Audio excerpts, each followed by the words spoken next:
vamos para a nossa série. Eu queria aqui fazer porque se você estava aqui, se você ouviu o culto, você lembra que a gente teve uma apresentação especial antes do culto, da mensagem, então eu tive que fazer lá um enxugamento, e hoje então, na verdade, a gente vai dar o acabamento, mas logicamente são 2 mensagens nós estamos começando uma série na carta de Paulo aos Colossenses, uma carta muito legal, muito importante, né? E por isso esse convite para uma vida mais elevada, pensando naquilo que o Otávio acabou de compartilhar conosco. É muito interessante quando a gente lê na Bíblia, a gente fala assim, numa vida mais elevada, mas eu gosto sempre de pensar, e você vê também muitos livros, que alguns de nós já lemos aqui, fala de uma vida mais profunda, né? Para que a gente possa ter uma vida mais elevada no Senhor, a gente precisa de um relacionamento mais profundo com Ele, né? E eu vou repetir isso muitas vezes, ainda não coloquei ali numa imagem para ver se você é mais visual, que é qual é a nossa viagem de relacionamento com o Senhor. Oficialmente, quando a gente se batiza, quando a gente aceita o Senhor, aparentemente a gente aceita Ele como nosso Senhor e Salvador, certo? Não é o que a gente costuma falar?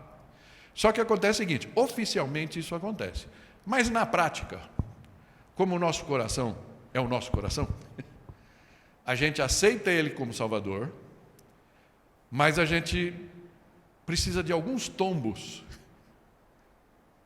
para reconhecer Ele como o nosso Senhor. Você entende isso? Não sei qual foi a tua experiência, mas muito provavelmente foi muito parecida com a minha, né? E a gente vai lá, lembra da semana passada, a gente falou da mexerica. Se você não estava aqui, né? Uma das figuras que para mim foi fantástica, eu vi da Helena Tanuri, isso daí, né? Uma serva do Senhor lá, que cantou diante do trono e tal, e ela falou uma coisa que é muito importante aqui, eu abro esse parênteses porque é importante para todos nós, né?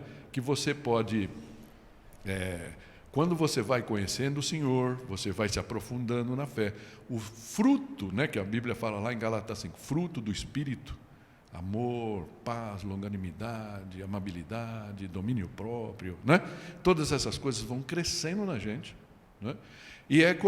A figura que ela trouxe foi de uma mexeriquinha, aquela mexeriquinha pequenininha, pocã não, né? Porque pocã é aquela que tem a coisa solta, né? Aquela mexeriquinha que tem aquela casquinha bem lisinha, grudadinha, e quando você abre aquilo, primeiro que ela tem os gomos, então imagina cada gomo é uma fruta, certo? É o fruto do Espírito, mas cada gomo, então está lá, amor, paz, longanimidade, e quando você abre aquilo, é um aroma delicioso, não é? Então ela falou, você pode ter isso, mas você pode simular isso sem querer. Você começa a participar de uma igreja e você aprende, né, o crentez básico, né, as palavras, ó amado, aleluia, quando canta você levanta a mão, e de repente você fica uma simulação. E ela falou que ela foi na casa de uma amiga, e sem querer, ela fala que você não pode fazer isso, mas ela não resistiu, viu uma mexeriquinha dessa numa fruteira lá na copa, e quando ela foi pegar era de plástico, né? E ela fez essa comparação. A gente pode ser uma mexerica real, que exala o perfume de Cristo, ou a gente pode ser uma simulação e viver assim, né? Nesse sentido, aquela primeira imagem que mostrava lá, né? Você está assim, você tem uma cortina que mostra, está tudo bonito, tem o céu na cortina, tem as nuvens na cortina, está tudo bem, mas de repente tem um momento que você levanta a cortina e você passa a viver a realidade da vida do reino, amém? A gente vai falar um pouco disso hoje, mas eu queria só lembrar essas coisas que a gente viu na semana passada. E então, nosso relacionamento com o Senhor, imagina, para essa vida mais profunda, eu gosto de pensar em 3 degraus. Tem um momento que a gente aceita o Senhor como nosso Salvador. Se você não fez isso ainda, eu te convido para você fazer, não importa a tua idade, né? É muito bom você depender, e a gente vai falar disso hoje, né? Você depender do Senhor. Então, primeiro nível, aceitei o Senhor, no meu coração ficou tudo claro, na minha mente, eu entendi o que o Senhor fez na cruz, eu falo, Ele é meu Salvador. Mas a gente demora um tempo, ainda tentando fazer as coisas na nossa força, no nosso esforço, porque eu sei mais que Jesus, certo? Vocês não sabem disso? Fica sabendo, eu sei mais que Jesus, né? Eu achei isso em algum momento da minha vida. Tolo homem que fui. E aí, talvez seja a tua experiência, seja mais ou menos assim, ó. Eu sei que a religião fala, eu sei que a Bíblia fala, mas eu vou resolver essa parada primeiro, depois eu vou ver o que a Bíblia fala. Não é? A gente não faz assim, né? Tem um momento que a ficha cai. Você tentou, bateu lá, deu murro em ponta de faca, como fala o ditado, e aí você fala, cara, eu vou me render. E aí, desceu um degrau. Segundo nível de profundidade. Ele fala, Senhor, eu me rendo. Os seus planos são melhores do que os meus.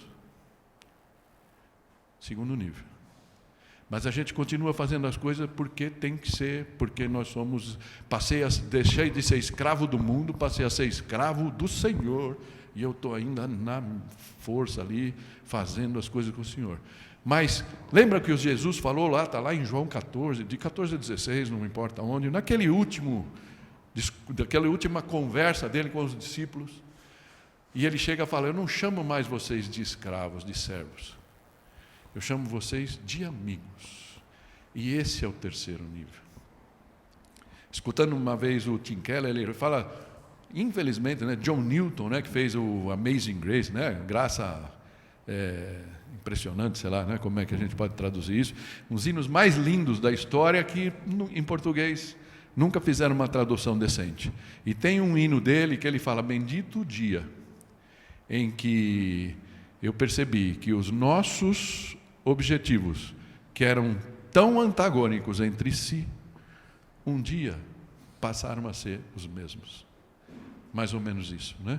Quando a minha vontade e a vontade do Senhor coincidem. Esse é o terceiro nível de profundidade.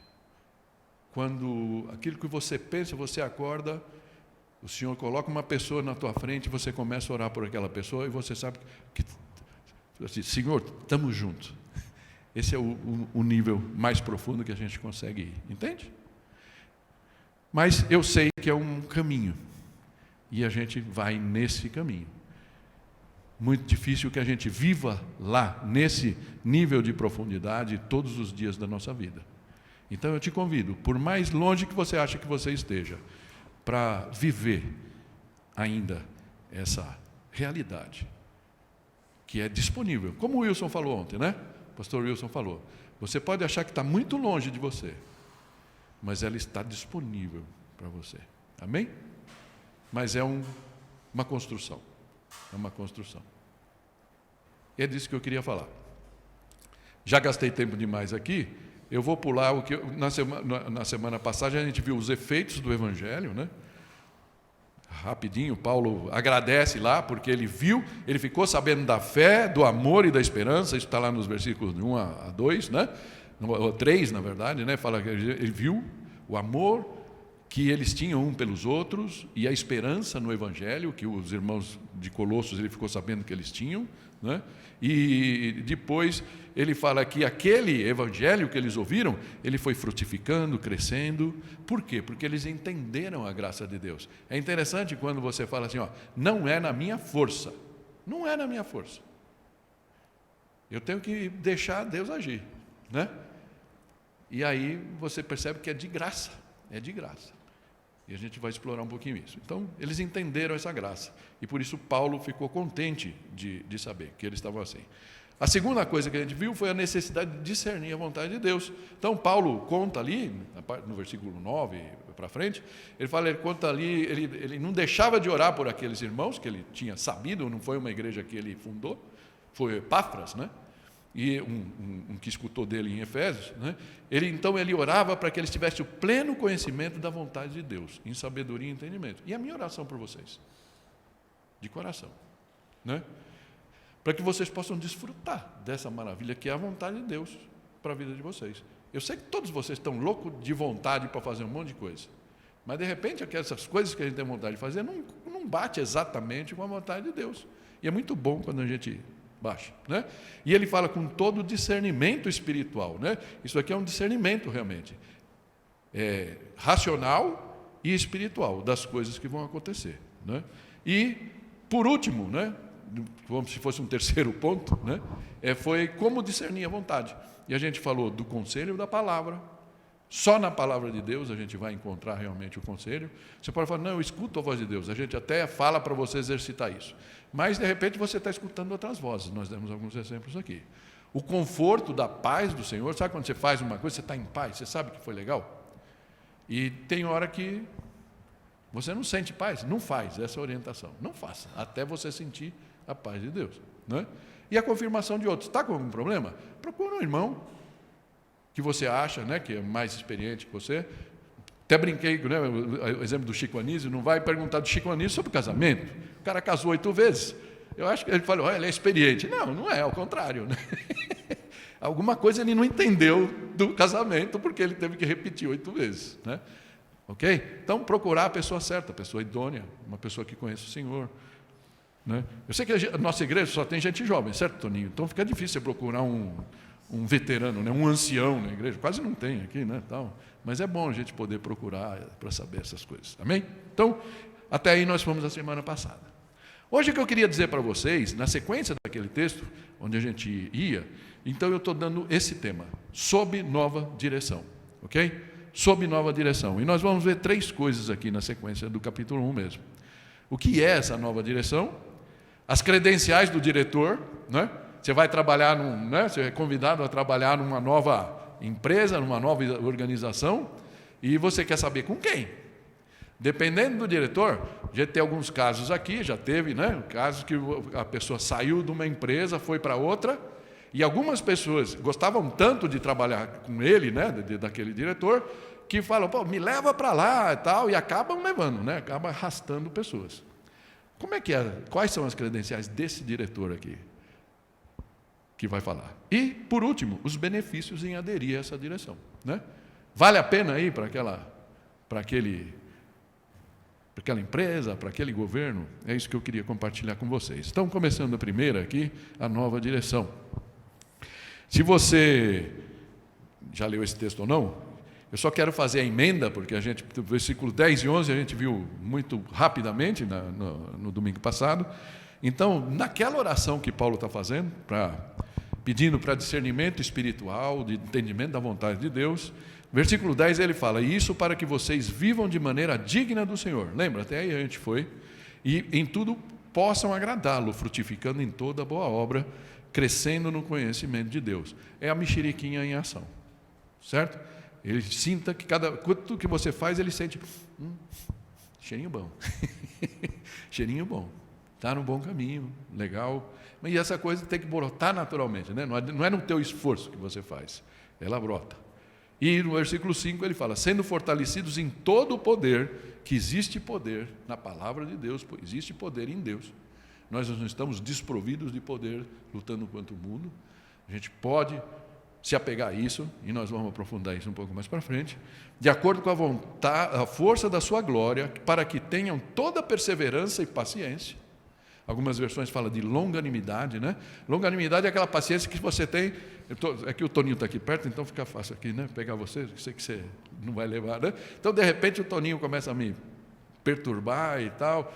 Então, paciência, você sabe que paciência é aquele, né? Depende do teu pavio. Longanimidade é uma coisa mais, né? Respira, né? Conta até 1000, vamos lá. Ô Toninho, tal, né? Então, essa longanimidade, essa que Paulo estava falando aqui, que os crentes deveriam ter. E com alegria, ok? Dando graças a Deus que nos tornou, e aqui que começa a nossa jornada, nos tornou dignos de participar da herança dos santos no reino da luz. Amém? Primeira coisa, herança. Herança, a gente consegue lutar por uma herança ou herança a gente recebe herança? É um presente. É um presente, né? Certo? Eu não posso... os pais da Cida deixaram para a família dela lá terrenos, casa, super terreno lá no Rio Pequeno e tal. Não adianta eu me arvorar, não adianta. Eu não vou me tornar herdeiro daquilo por mais que eu queira. Eu posso roubar. Herdeiro eu não vou me tornar. Mas o Senhor nos chama para ser herdeiros, ou seja, é parte do benefício de aceitar Cristo, né? Então, nós somos herdeiros dos santos, a herança dos santos, nós, aqueles que foram separados, no reino da luz, né? E aqui começa a nossa jornada para entender a nova direção, ok? Esse reino da luz. E aí ele faz, a partir do versículo 13 e 14, um dos versículos mais conhecidos, né? Talvez, e um dos versículos que, quando eu me converti, mais falaram ao meu coração. Versículo 13 fala assim: pois ele nos resgatou do domínio das trevas e nos transportou para o reino do seu Filho amado, em quem temos a redenção, a saber, o perdão dos pecados. Amém? Então, olha que interessante. Ele nos transportou, ele nos resgatou, né? Como se nossas raízes estivessem no mundo, na cultura. Então, o que o mundo fala? O que a Globo fala? Né? Todas as coisas que mandam fazer? O que é legal nesse mundo? Né? O que o pessoal vai aplaudir se você fizer? O que o pessoal vai te reprovar se você fizer? Tá? E aí, a gente está vivendo disso, e aí ele vem aqui, pagou o preço na cruz, com seu sangue, para falar quanto custa. Imagina que a gente está num mercado de escravos para ser vendido lá. E aí Jesus fala, quanto custa aqui? A Sueli, o Toninho, Melquisa, a Tomasa, o Otávio, Cida, né? Graciele, Rubens, cada um de nós aqui, né? E ele falou, está pago, está pago. E ele vai lá, arranca aquelas raízes, a gente está tanto tempo ali, naquele mercado, que as raízes vão se aprofundando, e ele tem que arrancar as nossas raízes e levar para o reino dele. Amém? Fica claro isso? É um domínio geográfico? Não. Porque, como aquela cortininha, lembra da imagem? Os dois reinos estão aqui. Jesus, um dia, o reino dos céus dominará em todo lugar, certo? Nós vamos viver nesse reino. Mas, por enquanto, a gente vive nesse reino e vive neste de cá, certo? São dois domínios. O que nós precisamos é saber qual é a nossa identidade, o que nos domina. Nós vamos participar de comunidades secretas, por exemplo, né? Ou nós vamos confiar somente em Jesus? Nós vamos falar um pouco disso, tá? Então, ele nos transportou para o reino do seu Filho. Você pode dizer o que é o que é? Um domínio que não é geográfico. Se não é geográfico, ele é político, certo? Mas da boa política, entendendo política, não é? Ou seja, do poder do governo do Senhor. Ou seja, ele nos transportou do governo deste mundo, onde a gente pensa que é rei. Eu achava que eu era rei da minha vida, certo? Mas aí, eu lembro de um quadro do Jô Soares, fala, que rei sou eu, né? Lembra disso aí, né? Que rei sou eu. De repente ele percebia, ele olhava para cima, tinha aquele outro lá, que tomava conta dele. Ele achava que ele era reizinho, né? Reizinho. Só que tinha um outro por trás. É isso que a Bíblia nos fala deste mundo. O que a gente faz aqui, a gente pensa que é dono do nosso nariz, mas tem um dominador desse mundo, principados e potestades, amém? E Jesus falou, não, querido, você não manda mais nesta vida aqui, porque esta vida me reconheceu como seu Salvador e Senhor. E aí, ele tirou e nos resgatou. Esse é o conceito aqui. Tudo bem? Fica claro? Então, Jesus com a sua morte pagou o preço por a nossa liberdade, pelo nosso resgate, e com a sua ressurreição, ele conquistou a nossa nova vida, que nós estamos, aqueles que aceitaram a Cristo, vivendo, por mais longe que seja isso, ok?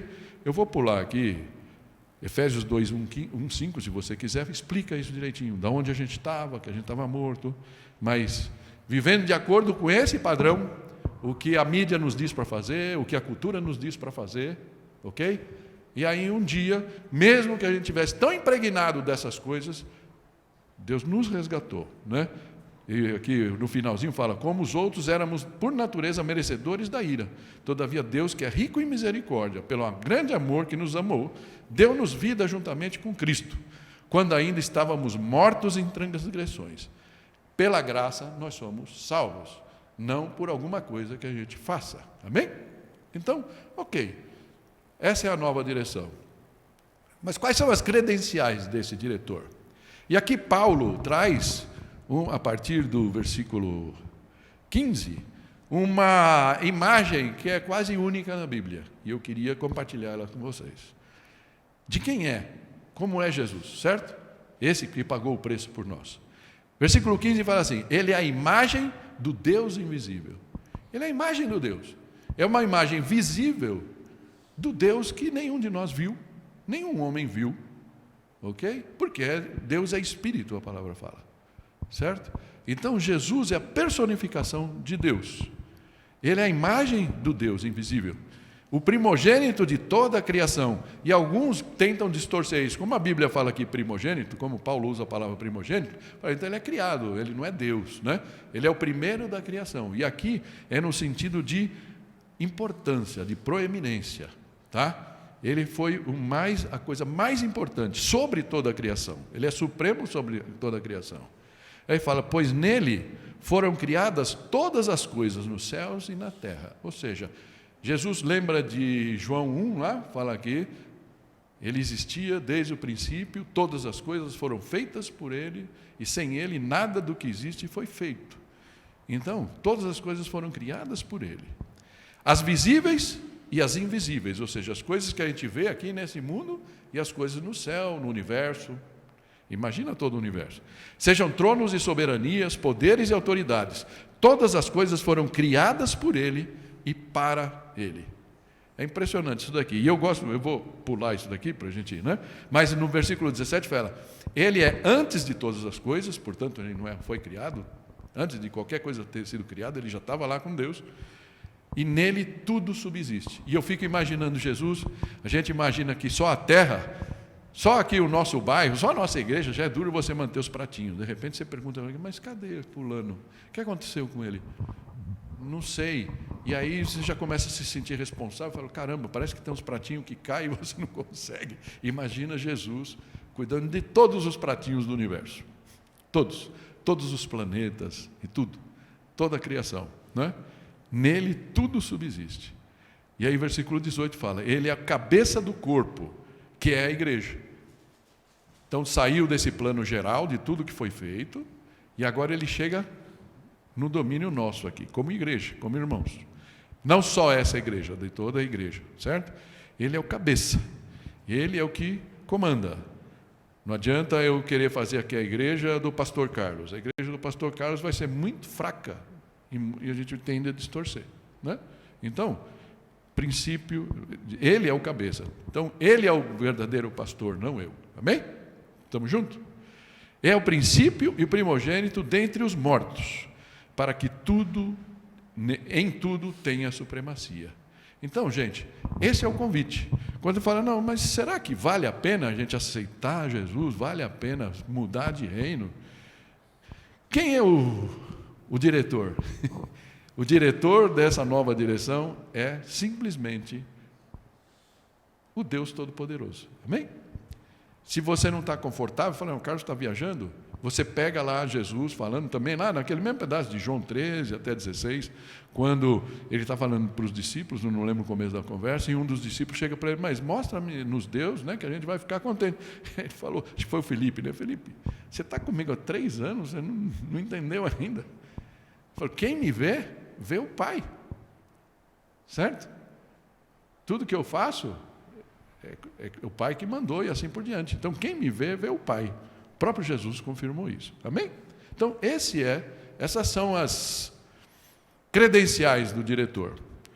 E a última coisa, então, que a gente precisa saber, e aqui eu queria investir um tempo, é os benefícios em aderir a essa direção, a direção desse diretor, esse novo reino. Tá? Então, antes de seguir no texto, eu queria abrir um parênteses. Romanos 7, fazendo aqui um resumo, 15, 19 e 24, fala assim: não entendo o que eu faço, pois não faço o que desejo, mas o que eu odeio. Pois o que faço não é o bem que desejo, mas o mal que não quero fazer, esse eu continuo fazendo. Miserável homem que sou, quem me libertará do corpo sujeito a esta morte? Interessante essa palavra, dura, né? Duríssima. Né? Por que eu estou colocando esse texto aqui? Porque existe um contraponto naquilo que a gente sabe que a gente deve fazer e naquilo que a gente faz. E por isso que a gente precisa desse diretor na nossa vida. Eu queria mostrar isso. Eu queria mostrar isso com uma pessoa secular. Esse homem simpático aí, ele me lembra até um ator, né, de um filme aí, mas não é não. O nome desse homem é Jay Nedelman, ou Jacob. Ele é um filho de judeus, nascidos nos Estados Unidos, na Filadélfia. Ele seguiu o judaísmo quando era menino, mas deserdou e ele passou a ser um mestre de religiões. Você sabia que tem muita faculdade de teologia que o professor de teologia não é cristão? Tem muito disso. Vê aquilo como uma ciência, né? Como uma... E esse homem, o que acontece? Ele passou boa parte da vida... Ele é um filósofo, né? A carreira dele, ele fez filosofia e tudo mais. Ele contou até uma história, eu vi um vídeo dele no YouTube, e ele disse que quando ele chegou para o pai dele, ele falou, filho de judeu, 2 filhos, primeiro médico. E o segundo, o que vai fazer? Você tem que ser doutor. Então, tudo bem, vou fazer filosofia. Aí o pai virou para ele, mas com esse diploma aí, você pode ainda ser um banqueiro? Que o negócio é ganhar dinheiro, né? E aí ele brinca com isso. Mas ele foi ser filósofo e ele buscou em coisas. E ele se tornou um professor emérito de filosofia e religião, é uma disciplina da Universidade de São Francisco. E ele tem vários livros esotéricos, tem um monte de coisa. Ou seja, é um filósofo secular, não é cristão. Ok? Mas esse cara escreveu um dos livros em 2008, não sei se dá para ler ali o nome, né? Por que não podemos ser bons, é o nome do livro. Gerou muita polêmica e eu vi até, quando eu soube disso, né, eu vi até um vídeo, porque você acha na internet, entrevistas dele. Gerou um certo alvoroço quando ele lançou esse livro, porque a tese dele, qual é? Que os cientistas sociais estão escrevendo livros e livros sobre o que deveríamos fazer, psicólogos e terapeutas, idem, certo? Você vai lá, você não, estou fazendo terapia, legal, você vai lá, ele fala, Cida, você não pode ser assim, né, tal, Tomasa, blá, blá, blá, blá. Eles falam, tudo bem, o que eles fazem, tá? Ele fala, psicólogos, terapeutas, idem, cientistas políticos igualmente, todos trabalhando como loucos para tentar dizer aos seres humanos como eles deveriam viver. Mas eles estão esquecendo de uma pequena coisa. Basicamente, todo mundo sabe o que deveria viver, como deveria viver, só que não consegue. Essa é a tese. Não consegue. Todo mundo sabe o que deveria fazer e ninguém tem a capacidade de fazer. Ninguém. E este é o maior problema. Este é o maior mistério da raça humana. É o maior problema que a humanidade tem. Por que então produzir tantos livros de autoajuda? Não sei se você viajou, mesmo na rodoviária, ou se você vai pegar um voo, você chega àquelas livrarias lá, essas coisas.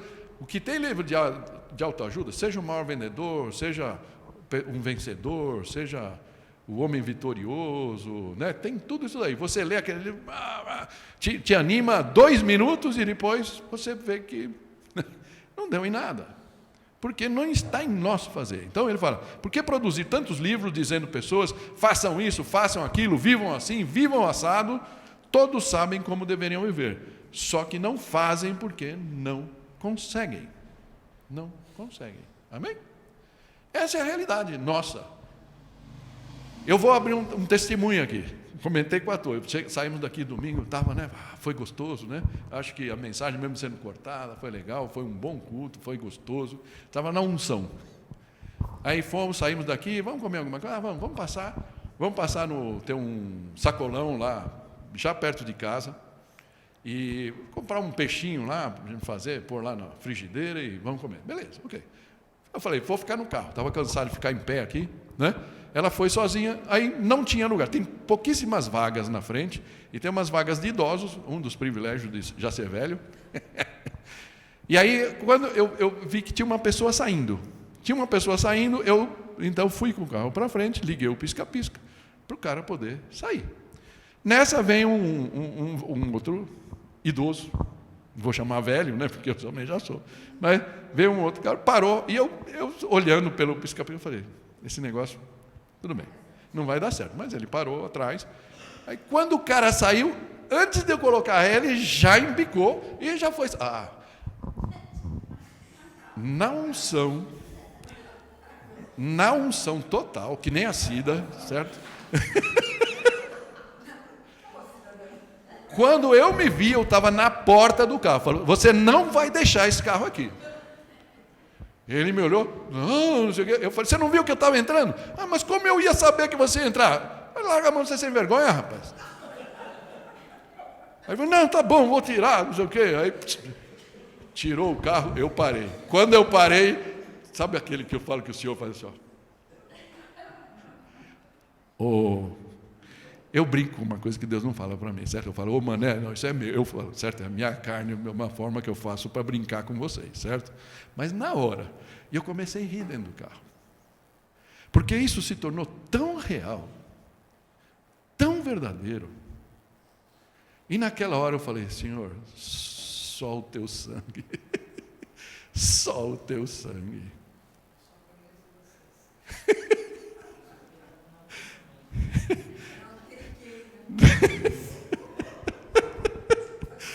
Não é?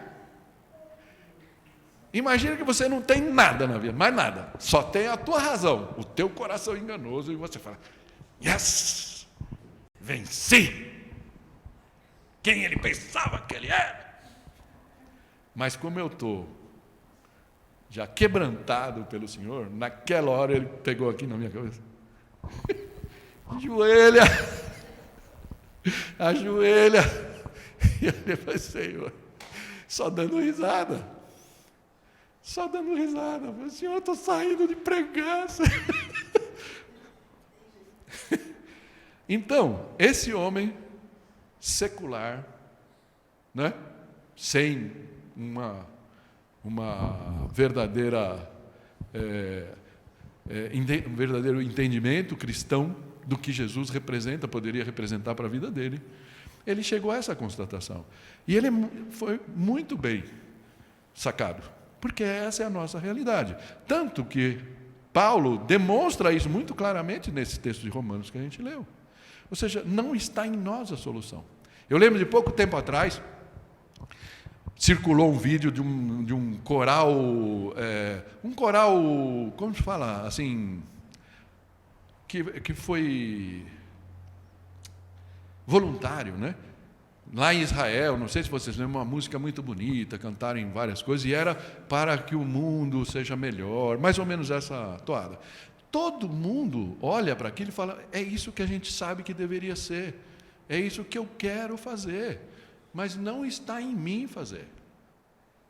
Por isso que Paulo, quando termina aqui, ele fala, graças a Deus, por Jesus, que pode me conduzir em triunfo. Amém? Então, voltando para o nosso texto, para a gente ir terminando, versículo 19 de Colossenses 1, diz assim, pois foi do agrado de Deus que nele habitasse toda a plenitude, em Jesus, nosso santíssimo diretor. Amém? Por meio dele, reconciliasse consigo todas as coisas, tanto as que estão na terra, quanto as que estão no céu, estabelecendo a paz, pelo seu sangue derramado na cruz. O que é essa paz? Paz com Deus. Lembra de Efésios, a gente acabou de ler? Éramos dignos da ira, porque a gente estava na bagaceira, meu coração primeiro. E aí, de repente, eu entendo, e aí, graças ao sangue de Jesus, se eu falo, Senhor, eu abro meu coração para Ti, eu quero, eu aceito o sacrifício que Jesus fez, como também, que também chega a mim também esse sacrifício, amém? Eu aceito isso, e aí esse sangue vai te libertar de você ter que provar que você é bom, sem conseguir, não é? é muito frustrante. Amém? Estabelecendo a paz. E também é estabelecer essa paz no coração, não é assim? Você pode, eu me senti, gente, eu fiz a maior, pensando assim, a maior besteira para um crente, não é? Não foi? Mas a partir do momento que eu reconheci, ele me mostrou, e eu ri diante do Senhor e pedi perdão, eu senti uma paz muito grande naquele momento. Eu não precisei ficar, Senhor, né? Me dando, autoflagelando, né? A paz do Senhor me veio no mesmo momento. Ele falou, está pago, filho. Eu te perdoo. 2 Coríntios 5:21 fala assim, Deus tornou pecado por nós aquele que não tinha pecado, para que nele nos tornássemos justiça de Deus. Né? E aqui está o coração do evangélico. Né? A Ara fala assim, aquele que não conheceu o pecado, ele o fez pecado por nós. Ou seja, Jesus nunca pecou. Por isso, ele pôde ser o nosso Cordeiro de Deus, que tira o pecado do mundo. Amém? O Salvador, sem pecado, assumiu nossos pecados para que possamos ter a justiça de Deus, sermos por ele reconciliados. Amém? É isso que fala aqui.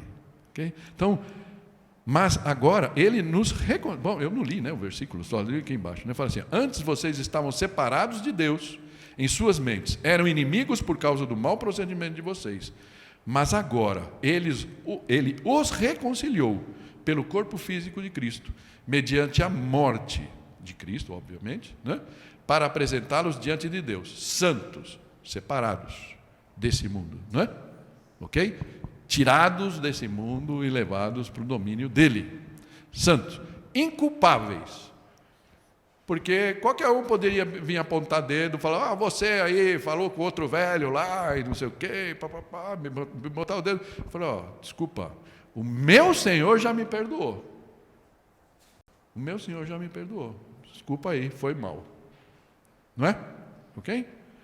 E livres de qualquer acusação. As Bíblias, né? A Ara fala irrepreensíveis no mundo. Tá bom? É isso que nós somos chamados a ser, graças a Deus. Está em você isso? Não está, gente. Nós temos que reconhecer isso. E sermos felizes por termos Jesus acessível a nós, lutando por nós, nos defendendo diante do Pai. Versículo 23 fala assim, desde que, está vendo? Por isso está em vermelhinho ali, desde que, continuem alicerçados e firmes, sem se afastarem da esperança do Evangelho, que vocês ouviram e que tem sido proclamado a todos os que estão debaixo do céu. A esperança do Evangelho. Qual é a esperança do Evangelho? Que quando eu chegar lá, ou se um dia eu for antes de Jesus voltar, mas se Jesus voltar, quando ele olhar para mim, ele nunca vai me jogar na cara o meu pecado lá de ter ido na porta do carro do homem e falar... Por quê? Porque está pago. Essa é a nossa esperança. Amém? Por isso a gente não precisa viver aflito. Eu tenho que conseguir, eu tenho que fazer, eu tenho... Na performance espiritual. Não, está pago. Ok? Então, alicerçados firmes na fé, na esperança do Evangelho, que vocês ouviram e que tem sido proclamado em todos os lugares. A gente precisa tomar muito cuidado, e a partir do capítulo 2, Paulo vai começar a falar disso para os colossenses.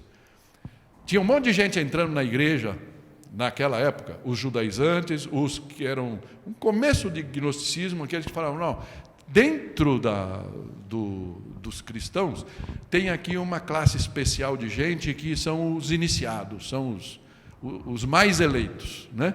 Que sabem das coisas, sabem das profundidades. No nosso meio é muito normal, e eu sei que tem irmãos amados lá, que com certeza vão para o céu, mas a gente tem algumas igrejas entre nós, que, por exemplo, é Jesus mais o sábado. Né? Perceberam isso? Tem uma das denominações grandes no Brasil. Né? Jesus mais o sábado. Então, se você só seguir Jesus, não vale. você tem que também guardar o sábado. Eu não pus aqui, eu não me preocupei com isso, não tive tempo, mas Paulo rebate isso. Numa das suas cartas ele rebate isso. O sábado, tudo bem, é para o nosso descanso. Mas a gente não precisa seguir o sábado. E Jesus então vai começar, como eu disse lá, ele não vai apontar o dedo para os colossenses, como eu não quero fazer para vocês, mas cuidado, o que você está seguindo? Você está se abrindo para outras seitas? Tem algum amigo teu que faz parte de alguma confraria e você te chamou e você foi e de repente você está achando legal? Cuidado, é a porta de entrada para o desvio. É a porta de entrada para o desvio. Por isso a gente fala assim, nesse conceito o sábado é importante. Ele fala assim, trabalha, 6 dias, descansa, retoma. Por quê? Mesmo que se você desviou nos 6 dias, dá tempo de retomar. Se você passar 5 anos sem o sábado, sem esse momento de conexão com Deus, quando você vê, você está muito longe. Então, conta curta. Esse é o conceito do sábado. Beleza, mas não preciso colocar mais alguma coisa aqui. É só Jesus na causa. Amém? Jesus, ou seja, o Evangelho ou Jesus, ok? Então, para terminar, eu vou pular alguns versículos, porque Paulo vai começar a falar de coisas e tal, do que ele fez, mas ele termina, ele vai falar de um mistério, que isso que nós falamos aqui, que o Otávio falou de Jesus dentro de nós. Versículo 24 fala assim, um mistério que esteve oculto durante épocas e gerações, mas que agora foi manifestado a seus santos, a eles que quis Deus dar a conhecer entre os gentios a gloriosa riqueza deste mistério, certo? Não aquele que os gnósticos querem dizer que é mistério, que os maçons, você percebe que entra lá na maçonaria, você entrou, tem como se fosse lá o pátio dos gentios. Você pode ser católico, você pode ser presbiteriano, você pode ser batista, você pode ser da aliança, você pode ser, é legal. Aquela confraternização de homens de boa vontade. Mas tem algumas coisas lá que eles não mostram para você. Aí você tem os graus, você vai subindo. E conforme você vai entrando no grau, você tem que ir indo abrir mão das suas crenças. Porque lá no topo, quem sabe o que eles estão fazendo lá? Com certeza não é Jesus. Eu posso alegar para você. Então, cuidado.